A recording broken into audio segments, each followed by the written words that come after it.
Ierarhia materială Londra Luton, destinația noastră. Vă rugăm să rămâneți așezați cu centurile de siguranță cuplate până la oprirea completă a avionului și stingerea semnalului luminos egal centurine.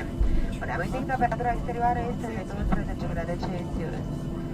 Comandantul Qlty și întregul echipaj vă mulțumim că ați ales compania Blair și sperăm să vă revedem curând la bordul avioanelor noastre. Trăim o seară cât mai plăcută în continuare. La revedere!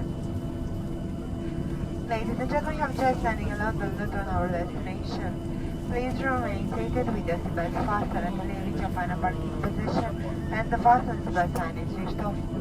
Remind you that the outside temperature is 12 degrees Celsius. On behalf of their company, Captain Qlty and the rest of the crew would like to thank you for choosing to fly with us and we hope to see you soon on our flight. Have a nice evening. Goodbye.